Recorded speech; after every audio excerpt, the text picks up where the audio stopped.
Então, bom dia, bom dia. Bora para mais uma aula de história, tá? Hoje vamos de assunto novo, tá? Vamos falar sobre um assunto que é um tanto é um tanto complicado, porque ele acaba tendo vários fatos históricos que tem que ser comentado, tem que ser entendido, tá? E ele é um assunto que acaba trazendo outro junto consigo. Então, são meio que dois conteúdos em uma aula só, mas a gente vai tentar dividir isso em duas partes, que é a Revolução Inglesa e a Revolução Industrial, tá? Então, são dois assuntos importantes. A Revolução Industrial é bem mais simples, bem tranquilo para se compreender. Já a Revolução Inglesa é um tanto mais complicado, né? Não difícil, só complicado. Então, a gente tem que prestar um pouco mais de atenção em alguns pontos, tá? E o que eu achei legal no livro de vocês, eu estava observando, é porque ambos os conteúdos vêm grudados, né? Vêm colados um no outro. E nem todo livro de história traz isso, né? Traz esses dois conteúdos em sequência. Alguns livros de história traz a Revolução Inglesa primeiro, e aí depois da Revolução Inglesa começa a explicar sobre o Iluminismo, começa a falar sobre a Revolução Francesa, e só depois fala sobre a Revolução Industrial. E isso aí cria uma confusão da qual os alunos não sabem a real importância da Revolução Inglesa, tá? E a junção que ela tem ali para a Revolução Industrial. Então, o livro de vocês ele é legal por isso, porque ele já traz toda a história da Inglaterra dos 2 séculos, que são extremamente importantes para o desenvolvimento do capitalismo, né? Naquela região, que é justamente o século XVII e o século XVIII. Século XVII, Revolução Inglesa, século XVIII, Revolução Industrial. Então, nada mais nada menos do que essa aula, que não vai terminar agora, a gente dá continuidade na semana que vem, porque é muito conteúdo, ela acaba sendo a explicação de como o sistema capitalista, né, ele vai tomar forma e como a gente costuma dizer, né, como a mãe Inglaterra é a mãe do sistema capitalista, ou seja, como a Inglaterra se torna a maior potência do mundo em meados, né, da Idade Moderna, indo aí para esse processo de revolução industrial, e como a Inglaterra vai se tornar tão poderosa no mercado, né, no mundo. Então, é um assunto interessante para a gente compreender o capitalismo de fato, porque quando se fala de capitalismo, se lembra apenas dos Estados Unidos, né? E a gente pode dizer que a mãe do capitalismo é a Inglaterra e o pai é os Estados Unidos, né? Então, tecnicamente, a gente trabalha dessa forma. Então, quando se fala muito em capitalismo, a gente fala muito dos Estados Unidos, mas esse capitalismo é o capitalismo contemporâneo. O berço mesmo do sistema capitalista é a Inglaterra. E isso acontece através da Revolução Inglesa e, posteriormente, é fortalecido através da Revolução Industrial. Por isso, a Revolução Inglesa é importante. E é um assunto que, às vezes, ele não é tão discutido em sala de aula, né? E devido ao seu alto grau de complexidade, ele é um tanto complexo, né? Mas ele é muito importante. E muitos alunos do terceiro ano, às vezes, se perguntam: por que eu tenho que estudar a Revolução Inglesa? Essas dinastias e tudo mais. Mas a resposta é essa, justamente, para que você saiba como, né, o capitalismo ele vai, de fato, surgir, né? De fato, tomar essa proporção de economia pertencente a um território, né, de sistema econômico pertencente a um território. Então, é importante por isso. Outro fato importante desse assunto, da Revolução Inglesa, é a questão dos direitos civis, a aproximação da burguesia, né, a aproximação daqueles que têm poder econômico nas decisões políticas ou a participação deles nas questões políticas do Estado. Então, isso ainda não ocorria naquele momento, e o primeiro local do qual, né, as pessoas, os civis, né, aqueles que não são nobres, irão se aproximar das decisões políticas será na Inglaterra. Então, por isso, a Revolução Inglesa também ela é importante, né? Ali o princípio do iluminismo ele começa a ser desenvolvido no século XVII, ok?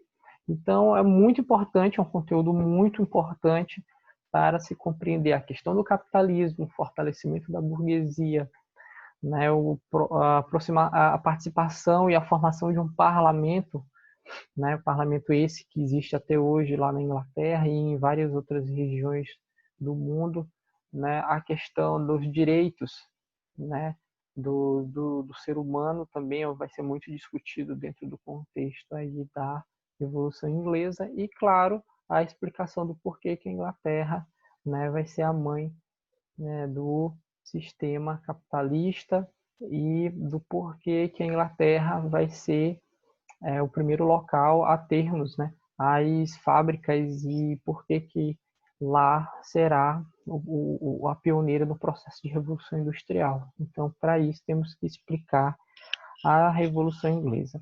Tá? Então, a Revolução Inglesa ela passa por dois momentos. Eu peguei um material meu aqui, tá? E fiz um apanhado, um material meu. Eu fiz um apanhadozinho aqui, mas nada que irá fugir do material de vocês, tá? O material de vocês ele é bom, como eu acabei de falar. Ele traz esses dois conteúdos logo de imediato, alinhados, e ele é bem legal. Eu só trouxe esse material meu mesmo para que a gente pudesse colocar alguns pontos mais específicos, né? E aqui tem falando sobre as dinastias e tudo mais, e eu acho importante que eu possa falar isso para que vocês possam compreender melhor a Revolução Inglesa, uma vez que é um assunto assim tão um tantinho complicado, tá? Então a Revolução Inglesa acontece no século XVII, né? Tem dois momentos a Revolução Inglesa. O primeiro momento é chamada de Revolução Puritana, acontece em 1642, tá? Essa revolução, ela é uma revolução de cunho calvinista, né? Os protestantes calvinistas irão representar o parlamento e tentar tirar a monarquia do poder.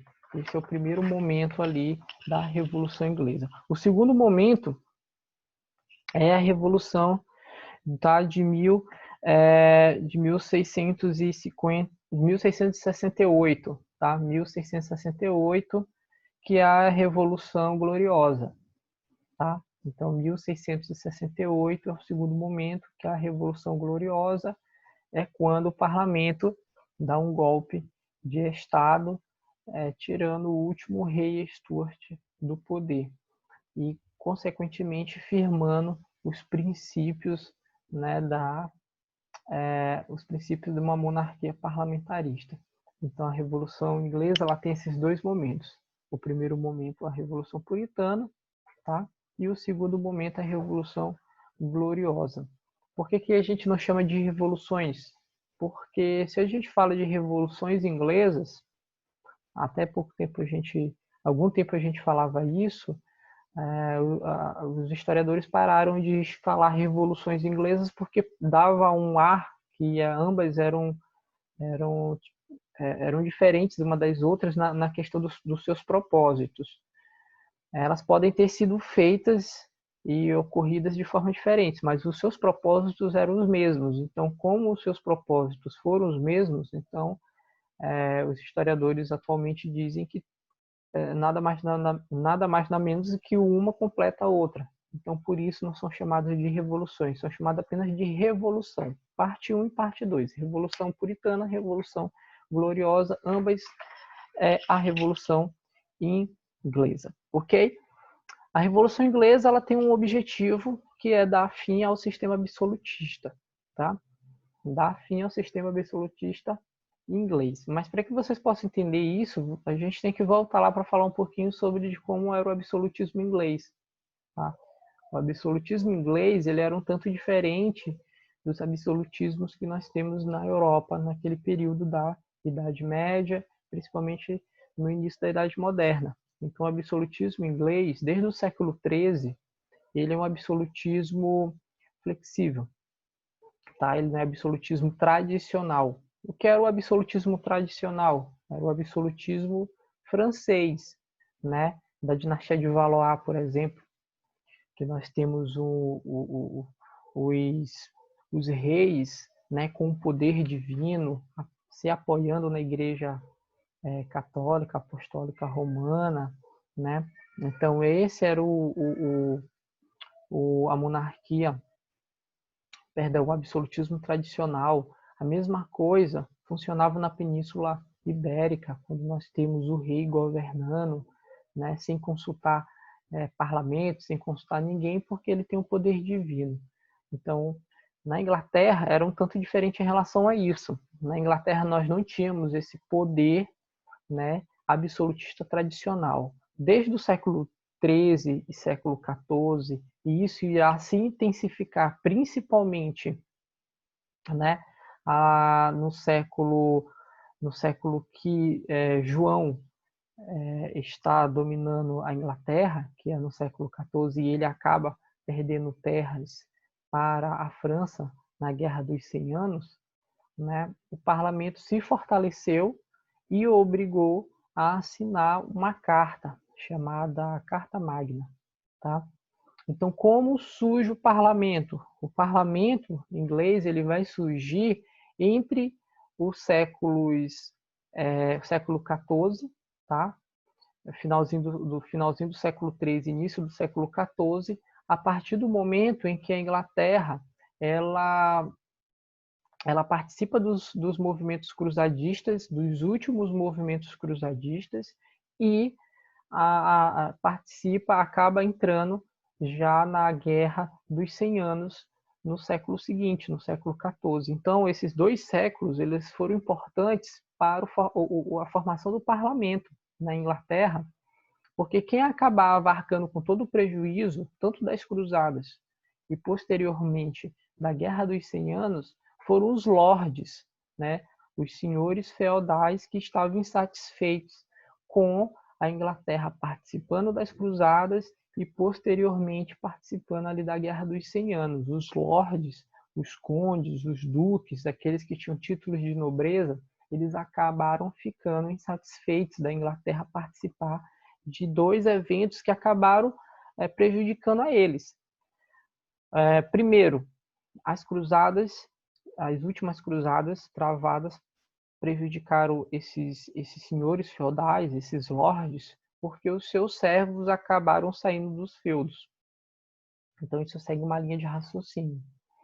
E depois, né, esses mesmos lordes, duques, condes e marqueses acabaram ficando insatisfeitos novamente com a monarquia, porque começou a Guerra dos 100 Anos, né?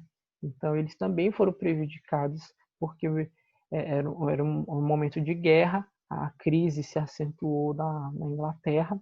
Então esses lordes fizeram uma câmara, tá? Chamada Câmara dos Lordes, para poder o quê? Para poder se aproximar das decisões políticas e pressionar os reis daquela época, os reis ingleses, a tomar medidas diferentes em relação à política daquele período, ok? Isso ainda, né, ali naquele momento de século XIV, próximo já ao final da Idade Média. Em contrapartida, a burguesia, observando essa organização dos lordes na Inglaterra, fazendo essa câmara, a Câmara dos Lordes, também buscaram se organizar. Por quê? Porque na altura do campeonato nós já tínhamos o renascimento urbano e comercial, nós já tínhamos uma nova classe social na Inglaterra, que era a burguesia, e eles também queriam uma participação política, eles também arcavam com prejuízos principalmente na Guerra dos 100 Anos, eles pagavam altos impostos devido à Guerra dos 100 Anos, então a burguesia se juntou e também formou uma Câmara, chamada Câmara dos Comuns. Então essas duas câmaras, né, e que tinham agora representantes tanto dos lordes, tanto dos nobres, como, né, da burguesia, acabaram ao longo do século XIV, durante o período da Guerra dos 100 Anos, formando aquilo que passou a ser chamado de parlamento. E aí está aí a explicação. Professor, de onde foi que surgiu o parlamento? O parlamento surgiu da crise, né, que ocorre no final do século XIII, oriundo aí das questões das cruzadas e principalmente da crise do século XIV, se referindo à Guerra dos 100 Anos. E aí o parlamento ele era dividido, e é importante que vocês destaquem a divisão do parlamento inglês. De um lado, a Câmara dos Lordes. Quem forma a Câmara dos Lordes no parlamento? Os nobres, os condes, os duques, né, os marqueses. E de outro lado nós temos a Câmara dos Comuns. Quem forma a Câmara dos Comuns? A burguesia, né? E essa burguesia ela se dividia entre a burguesia mercantil, tá? E a burguesia comercial urbana. Mas isso aí não fazia muita diferença nesse momento. Então, bem aí, nós temos a formação do parlamento inglês no século XIV na Inglaterra. Logo, o absolutismo inglês ele se torna diferente, né? Porque nós temos a presença de um órgão que ele não é um órgão pertencente ao rei, ele é um órgão, né, que tem vida própria.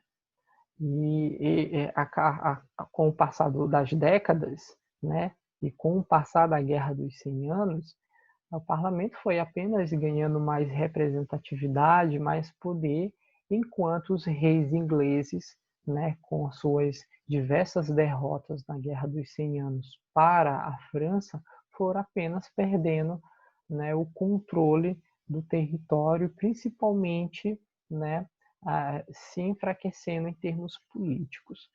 O rei que todo mundo sabe que vai ser o rei considerado aquele que vai acabar perdendo a maior parte do seu poder político vai ser João Sem Terra, e João Sem Terra assina a Magna Carta, tá? E a partir desse momento que João Sem Terra assina a Magna Carta, ele, né, acaba dando os poderes que o parlamento queria, de ser acionado em momentos de guerra, de ser acionado em períodos de taxação de impostos. Então, o parlamento ele não funcionava permanentemente, entretanto, nos momentos mais importantes, né, que a Inglaterra passasse, o parlamento entraria em funcionamento, em ação. Então, ele era acionado sempre nesses casos, em casos de guerra, em casos de aumento de impostos, em casos de novas condutas de regras e regências para o Estado inglês. Então, essa era a diferença da monarquia inglesa para as outras monarquias. Enquanto as outras monarquias, nós temos o rei Luís XIII, Luís XIV, Luís XV governando sozinho, né? Ele é o rei abençoado por Deus e etc. e tudo mais. Na Inglaterra não era bem assim. Na Inglaterra nós temos tanto a burguesia como os demais nobres, né, ali participando indiretamente das questões políticas. Ok?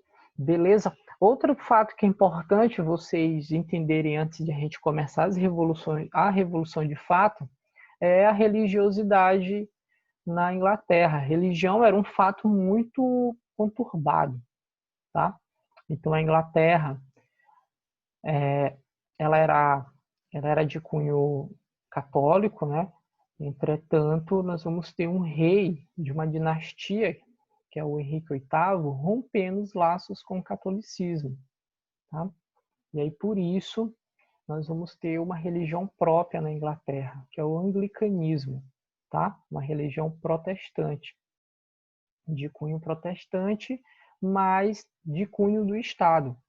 Então, uma parcela, né, a maior parcela da população vai ser anglicana na Inglaterra. Então é importante que se destaque isso. E quando eu falo de anglicanismo, eu falo da dinastia Tudor, tá? Que é uma dinastia da qual nos interessa. Então a dinastia Tudor, ela vai ter algumas personalidades, alguns reis que são muito importantes, tá? O primeiro rei da dinastia Tudor é o Henrique VII, o que é o que anterior ao Henrique VIII da Reforma Anglicana. O Henrique VII, ele foi importante por quê? Porque o Henrique VII, naquele processo de fim de Guerra dos 100 Anos, Henrique VII ele vai centralizar um pouco mais a política na monarquia inglesa, por mais que nós tivéssemos a presença do parlamento. Henrique VII, ele vai ser um camarada da casa real dos Lancasters, tá? E ele vai acabar apaziguando a sociedade inglesa pós-derrota para a França na Guerra dos 100 Anos. Então, para quem não lembra, depois da Guerra dos 100 Anos, que os ingleses perderam para os franceses no século XV, a política da Inglaterra vai ficar desestabilizada. E duas casas reais irão lutar pelo trono inglês. De um lado, nós vamos ter os Lancasters e do outro lado, nós vamos ter os Yorks. E essa guerra civil, é uma guerra inglesa, pelo poder, vai ser chamada de Guerra das Duas Rosas, tá? Não é Games of Thrones, não. É a Guerra das Duas Rosas.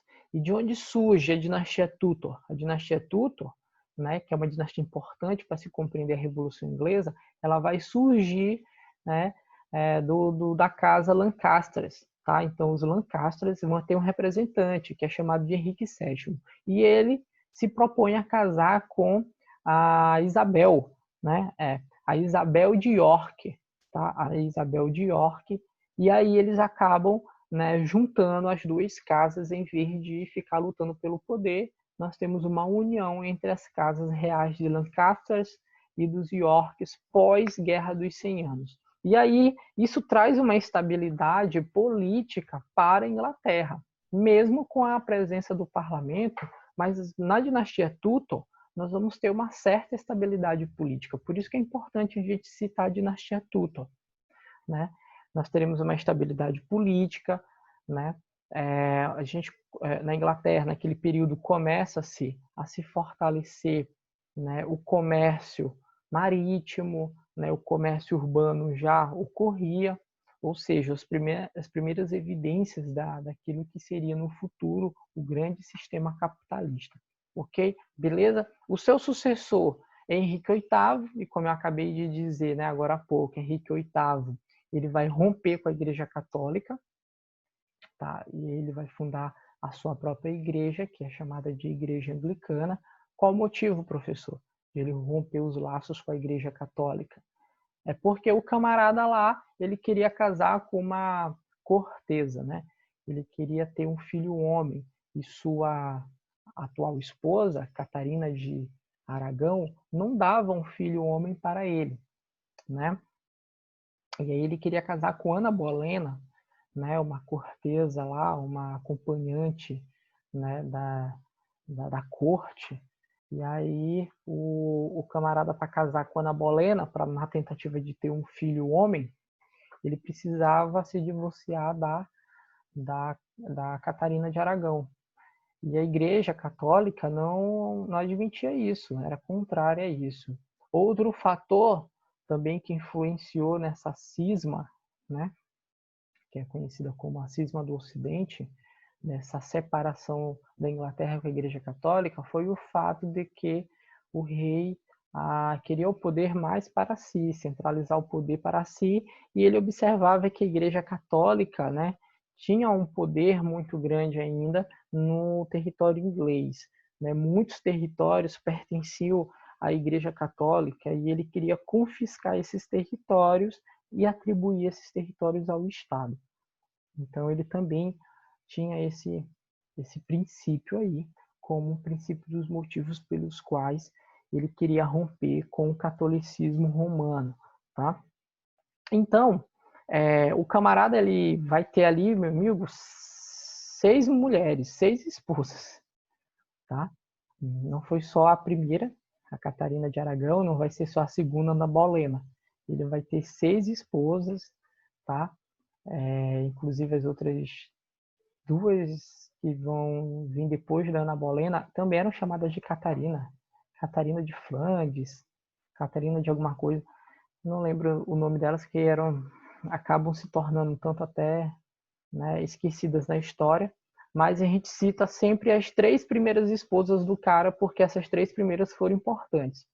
Que é a Catarina de Aragão, que lutou para tentar dar um filho um homem, mas ela tinha problemas na gravidez e sempre perdia a criança, e acabou dando uma filha para ele, que é a Maria, tá? A Maria, que depois se torna Maria I, tá? Ana Bolena tenta também dar um filho homem para ele, mas não consegue, e dá apenas uma filha também, chamada de Elizabeth, que posteriormente passa a ser chamada de Elizabeth I. E depois nós temos a Joana, né? Seymour.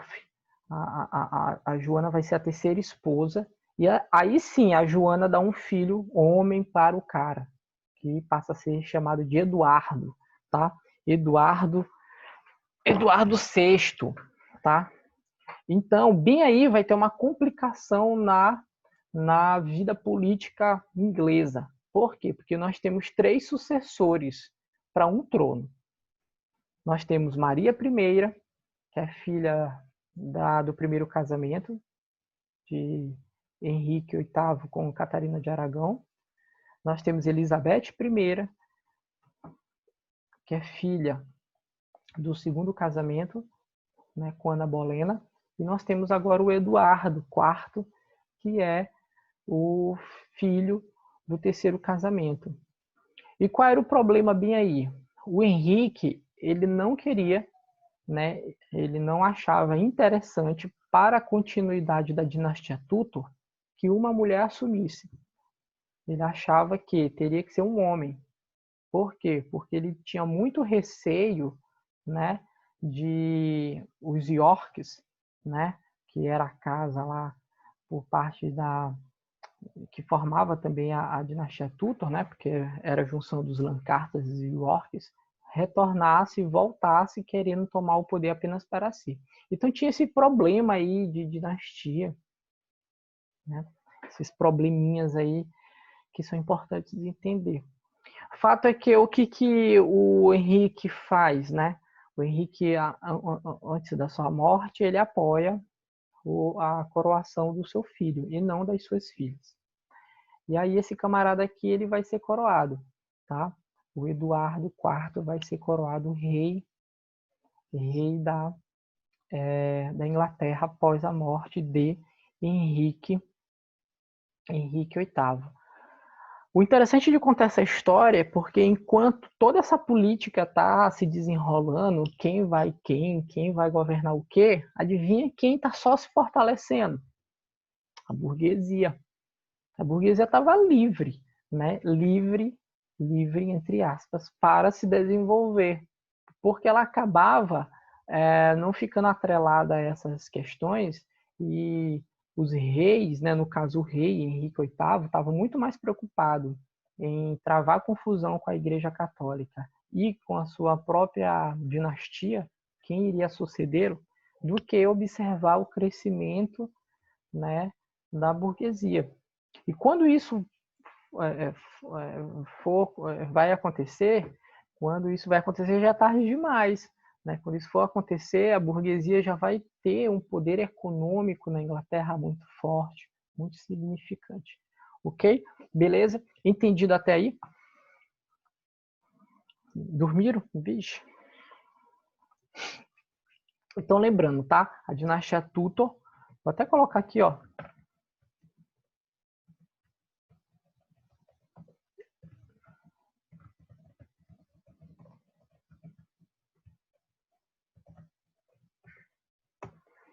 Nós vamos ter esse cara aqui.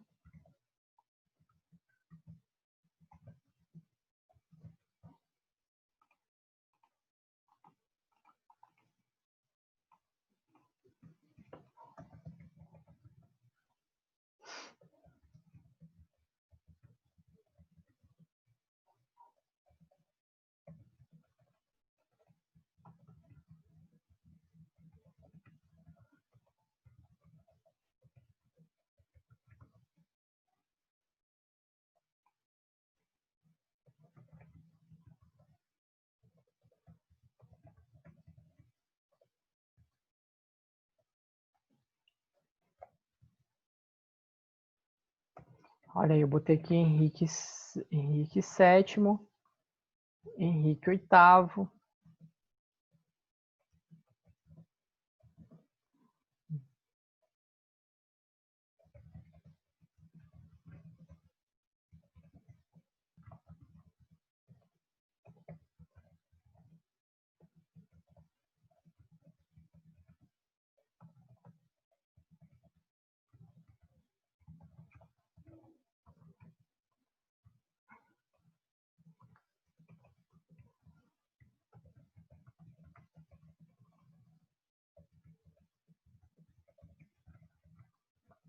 Coloquei aqui Henrique VIII, ó, rompeu com a Igreja Católica, criou a Igreja Anglicana através do ato de supremacia.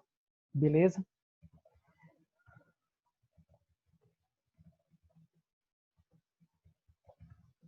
Aí eu vou colocar aqui, ó.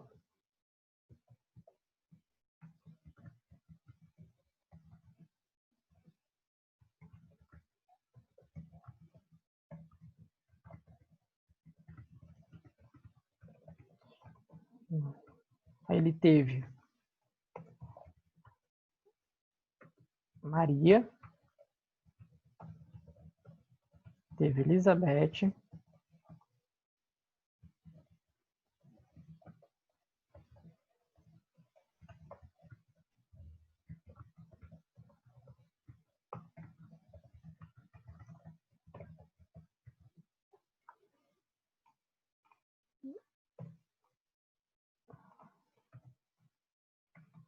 e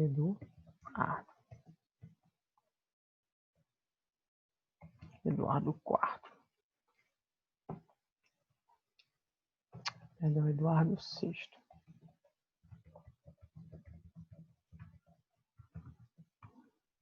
Joana Seymour. Ok. O problema aí era... O problema bem aqui, Chuchuis, tá? É um problema de cunho religioso. Por quê? Porque a Maria queria assumir o poder para poder instituir, tá, o catolicismo, tá? Porque ela era católica. Ela queria restaurar o catolicismo. Já a Elizabeth e o Eduardo VI, eles já eram protestantes, tá? Então nós vamos ter esse problema bem aí para poder, né, bagunçar a situação da Inglaterra. E se isso não bastasse, a Maria I, além de ela ser católica, ela vai casar com Filipe II da Espanha, na tentativa de se fortalecer para poder assumir o trono inglês. Então isso também entra aí numa jogada política que só vai trazer mais insatisfação para a burguesia em relação ao parlamento, em relação à monarquia existente naquele período, tá? Então quem assume? Problema, vou botar aqui.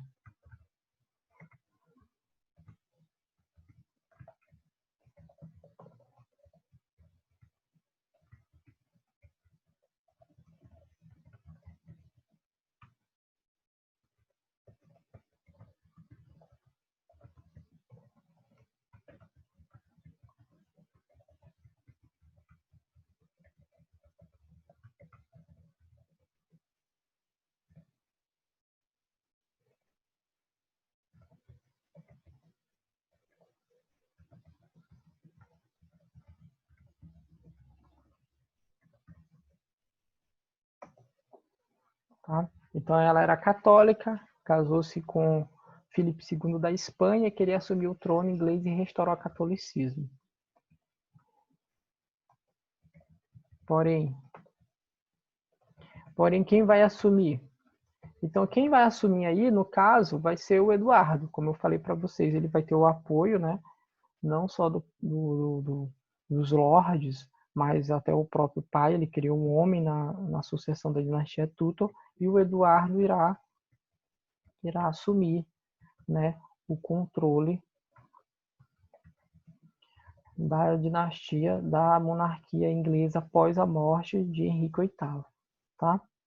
Então, só vamos ter um problema, que o Eduardo ele vai acabar assumindo Entretanto, a Maria, ao longo desse processo, se fortalece, busca se apoiar com a Espanha para poder, né, tomar o trono do irmão. No meio tempo, Eduardo irá morrer e quem irá sucedê-lo nesse trono será a Maria. Aí a situação inglesa começa a ficar muito conturbada, principalmente em termos sociais, porque a Maria I, agora casado com Felipe, católico da Espanha, ela irá atrelar a economia inglesa à economia espanhola. E isso vai gerar uma insatisfação do parlamento ainda maior. Então vocês percebem que sempre o parlamento inglês ele está insatisfeito com as decisões econômicas ou até decisões políticas que, né, os seus reis estão tomando. E outro fator que vai deixar o parlamento insatisfeito vai ser a Maria, né, restaurar o catolicismo na Inglaterra, perseguindo principalmente, tá, os puritanos e os anglicanos, que eram contrários ao catolicismo. Então isso vai fazer, vai criar uma resistência, uma oposição do parlamento muito grande em relação ao governo de Maria I.